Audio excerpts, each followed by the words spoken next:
안녕하세요. 오늘은 5월에 가장 인기 있는 작물 8가지를 선별해서 소개하도록 하겠습니다.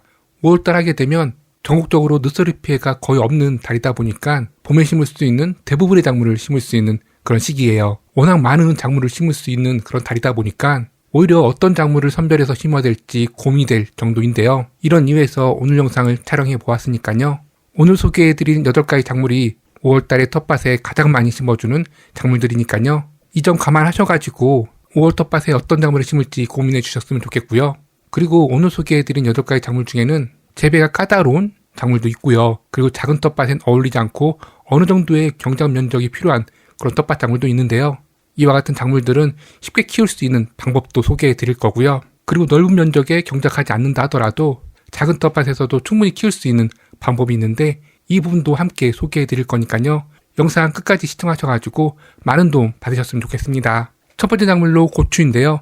오늘 소개해드린 텃밭 작물 8가지 중에서 재배가 가장 어려운 그런 작물이기도 하고, 그리고 전국적으로 봤을 때 가장 많은 텃밭에 5월달에 심어주는 아주 대표적인 작물이기도 합니다. 전장 면적이 넓어서 홍고추를 수확해서 고춧가루를 빨 목적이라 한다면 이 시기에 꼭 내병계성, 그러니까 탄저병이나 칼라병과 같은 병에 강한 고추 품종의 모종을 구입해서 선별해서 심어주시면 좋고요.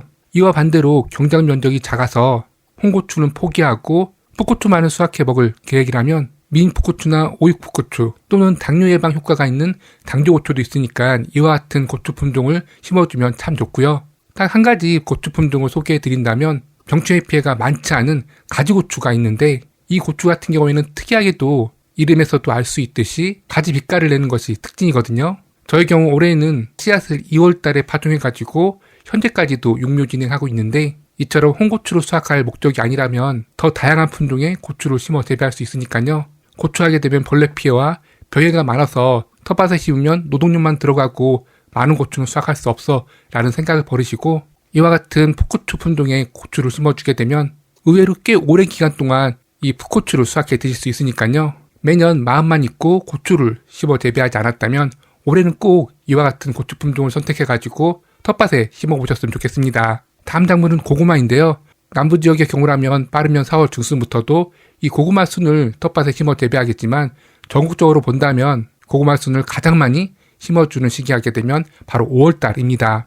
그렇지만 고추와 마찬가지로 고구마 또한 워낙 추위에 약한 텃밭 작물이기 때문에 중부 지역 기준으로 했을 때 5월 초에 심기보다는 5월 중순 이후에 심어주는 것이 더 바람직하지만 매년 5월 초에 어린이날과 근로자의 날이 있다 보니까 저희 경우에도 알고는 있지만 이렇게 5월 초에 심어주고 있는 것 같습니다. 고구마 재배 과정에서 가장 중요한 부분이 바로 이 고구마 순을 심는 것인데요. 심는 방법으로는 수리 심기와 휘어 심기, 그리고 수평 심기와 함께 정말 다양한 방법으로 이 고구마 순을 심을 수 있지만 텃밭에 활용하기 가장 좋은 심는 방법은 수평 심기이기 때문에 고구마 순 수평 심기를 할 때 도움을 주는 도구를 이용하게 되면 꽤 빠른 속도로 이 고구마 순을 심어줄 수가 있습니다. 그리고 무엇보다도 직접 육묘하지 않은 경우라고 한다면 건강한 고구마 순을 구입하는 것이 정말 중요한 포인트인데요. 저 같은 경우에도 2년 전에 웃자란 고구마 순을 심었다가 3분의 2 이상이 말라 죽은 경험이 있거든요. 그렇기 때문에 고구마 순을 구입하실 때에는 적정한 길이는 25에서 30cm 정도가 되고요. 이때 마디수를 확인해 보시는 게 좋은데 7마디에서 8마디 정도로 성장한 고구마 순을 구입해서 심어주시는 것이 좋고요. 그리고 비료를 많이 줘가지고 웃자란 모종이 있는데 딱 봐도 진녹색이 아니라 연녹색을 띠는 것이 특징이고 마디도 많이 확보되어 있지 않은 것이 특징입니다. 그리고 계속 말씀드리지만 고구마 재배 과정에서는 초기 생육이 정말 중요한데 고구마를 5월달에 심었다면 5월달 봄가뭄이 보통 있기 때문에 고구마 순을 심고 2주 동안 텃밭에 오셔가지고 꾸준히 물을 주셔야 됩니다. 이 부분이 어렵다면 물을 최대한 주지 않고 고구마 순을 심는 방법이 있는데요. 바로 빗물을 활용하는 것인데 비가 온 직후에 비닐 멀칭을 해가지고 두둑 안에 빗물을 가둬두게 되면 이렇게 고구마 순을 심고 물을 주지 않아도 고구마 순이 건강하게 성장하게 됩니다. 다음 작물은 방울토마토인데요. 방울토마토 또한 고추와 고구마와 마찬가지로 씨앗을 5월달에 파종하는 것이 아니라 건강한 모종을 구입해서 심어주시면 되는데요. 다른 작물 같은 경우에는 모종을 심을 때 모종 상단 흙과 두둑 상단 흙이 수평이 되게, 그러니까 너무 깊게 심지 말아달라고 말씀드리는데 이 방울토마토 모종 같은 경우에는 조금 깊게 심게 되면 오히려 줄기에서 뿌리가 활착돼서 오히려 초기 생육이 좋은 것이 특징이거든요. 그렇기 때문에 방울토마토 모종을 심을 때에는 조금 깊게 심으셔도 큰 문제가 되지 않습니다. 그리고 방울토마토 재배 과정에서 중요한 부분이 있죠. 바로 두 가지가 있는데, 첫 번째는 방울토마토 줄기 같은 경우에는 덩굴성은 아니지만 꼭 지지대를 설치해가지고 상부를 유인해서 키워줘야 돼요. 그렇지 않게 되면 줄기가 쓰러져서 방울토마토가 열린다 하더라도 상품성이 저하된 토마토를 수확할 수밖에 없고, 비라도 몇 차례 내리게 되면 방울토마토가 썩을 수도 있기 때문에 꼭 이렇게 상부로 줄기가 자랄 수 있도록 지지대를 설치해 주셔야 됩니다. 그리고 두 번째로 겨순 제거를 지속적으로 해주셔야 되는데요. 다르게 말하면 가지치기라고도 할 수 있는데, 줄기와 잎 사이에서 어김없이 이 겨순이 나오게 되는데, 이 겨순을 계속해서 제거해 주시고 원대만을 상부로 유인해서 키워주게 되면 8월달까지 꽤 많은 양의 방울토마토를 수확해 드실 수가 있습니다. 다음 작물은 참깨인데요.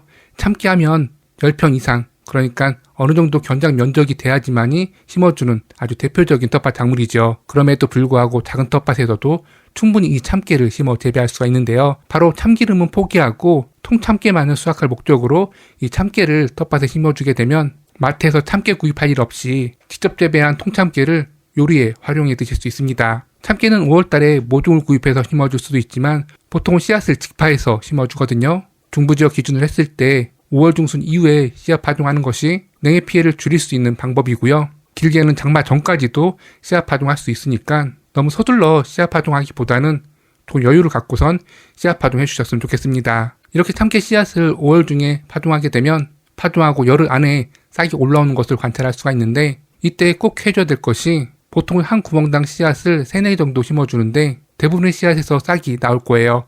그렇지만 한 구멍당 하나의 참깨 모종을 재배해 나가야 되기 때문에 이 중에서 가장 건강한 참깨 모종을 남겨두고 나머지 참깨 싹은 뽑아주셔야 됩니다. 이때 애써 키운 참깨 싹이 안쓰러워서 소금해주지 않게 되면 오히려 수확량이 저하될 수 있으니까요. 아깝다는 생각이 들더라도 더 큼직하게 자라기 전에 바로 소금해주셔야 됩니다. 다음 작물은 오이인데요.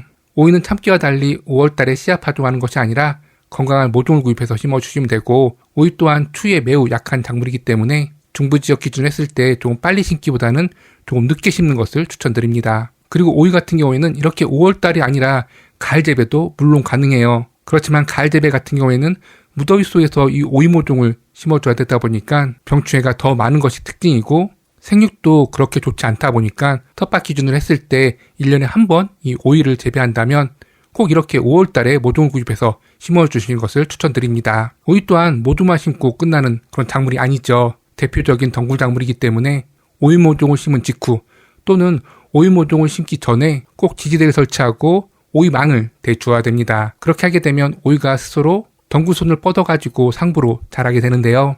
그런데 더 많은 오이를 수확하기 위해서는 이 덩굴손을 모두 제거하고 인위적으로 오이 집게를 이용해가지고 줄기를 상부로 유인해 주셔야 되는데요. 오이 줄기 같은 경우에는 워낙 폭풍 성장하는 특징을 가지고 있기 때문에 주말 농부의 경우라면 일주일에 한 번 꼭 오이밭에 오셔가지고 오이 줄기를 상부로 유인해 주셔야 됩니다. 그리고 오이 같은 경우에는 물을 정말 좋아하는 텃밭 작물 중에 하나예요. 그렇기 때문에 일주일에 한 번 오셔가지고 줄기를 상부로 유인하는 것은 물론이고 빠르게 성장하는 오이도 수확해 주셔야 되고, 그 주에 비 소식이 없었다면 물주기를 함께 실시해 주셔야 됩니다. 이때 관수 설비가 있다면 정말 쉽게 물주기를 할 수 있겠지만 이와 같은 관수 설비가 없는 텃밭이라면 오이 모종을 심고 근처에다가 페트병을 박아가지고 작게라도 미니 저수조를 만들어주세요. 그러면 적은 양을 가지고선도 심층 부까지 물을 줄 수 있는 것은 물론이고 중간중간 웃거름도 함께 넣어줄 수 있다 보니까 물을 최대한 절약하면서 각종 영양분을 오이에 공급해 줄 수가 있습니다. 다음 작물은 수박인데요. 오이와 마찬가지로 대표적인 덩굴 작물이고요. 사실 주말 농장에는 많이 추천하지 않는 그런 텃밭 작물이지만 누가 뭐라 해도 5월달에 가장 인기 있는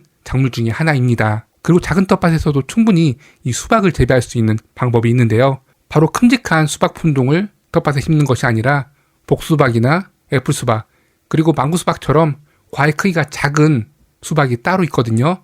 이와 같은 품종의 수박을 심어주시고 마치 오이를 재배하듯이 망을 설치해가지고 상부를 유인해서 키우는 방법이 있습니다. 이와 같이 수박을 재배한다면 그렇게 넓지 않은 텃밭에서도 충분히 수박을 재배할 수가 있고요. 이렇게 5월달에 수박을 심게 되면 장마 기간 동안인 7월달에 수박을 수확할 수가 있습니다. 그리고 이후에는 밭을 다시 정비해가지고 가을 작물도 돌려짓기 할 수 있으니까요. 매 수박하게 되면 덩굴이 많이 뻗어가지고 심는 것조차 생각하지 않았다면 이와 같은 방법으로도 충분히 수박을 심어 재배할 수가 있으니까요. 올해는 키우는 재미가 쏠쏠한 이 수박 꼭 한번 심어보셨으면 좋겠습니다. 다음은 옥수수인데요.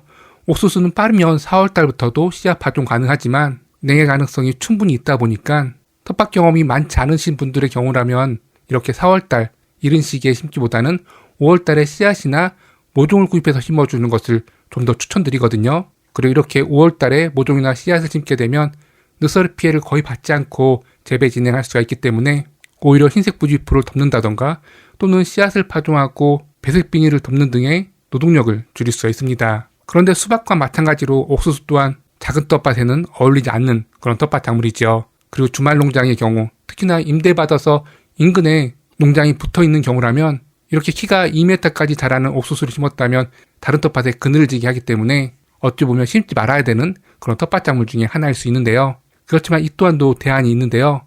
일단 임대받아서 주변으로 텃밭이 이어지는 경우라면 주변 텃밭과 상의하셔가지고 한 가지 품종의 옥수수를 선택해가지고 한 공간에다가 심어주는 것입니다. 그리고 두 번째 방법은 옥수수 하게 되면 옥수수대가 보통 2m까지 성장하는 옥수수 품종이 대부분이지만 이보다 작게 자라는 옥수수 품종이 또 따로 있거든요. 바로 미니찰 옥수수라는 품종이 있는데 이와 같이 대가 길쭉하게 자라지 않는 품종을 심어주게 되면 다른 텃밭에 피해를 주는 것을 막아주는 것은 물론이고 본인 텃밭에도 그늘이 덜 지기 때문에 이와 같은 품종을 선택해서 심어주게 되면 주말 농장에 또 충분히 맛있는 옥수수를 심어 재배할 수가 있습니다. 마지막 작물로 땅콩인데요. 땅콩 하게 되면 이렇게 5월달에만 인기 있는 작물이 아니죠. 4월달에도 정말 인기가 많은 텃밭 작물 중에 하나이지만 4월달에는 씨앗만 파종할 수 있지만 이렇게 5월달에는 씨앗 파종은 물론이고 모종까지도 심어줄 수 있는 대표적인 달이다 보니까 어찌 보면 냉해 피해 걱정 없이 전국적으로 가장 많이 이 땅콩을 심어줄 수 있는 달이라고 할 수가 있습니다. 특히나 땅콩 같은 경우에는 땅콩 자체가 씨앗으로 활용되다 보니까 씨앗 가격이 정말 비싸요.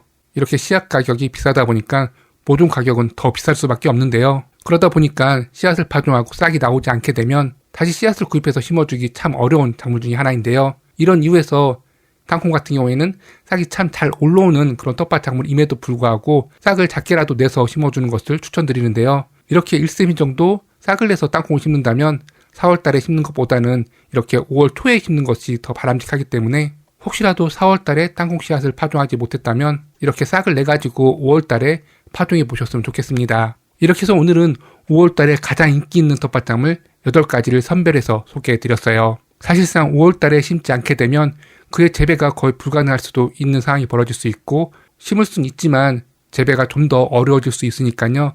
잊지 않고 5월달에 이와 같은 작물들 꼭 선별해서 심어보셨으면 좋겠습니다. 감사합니다.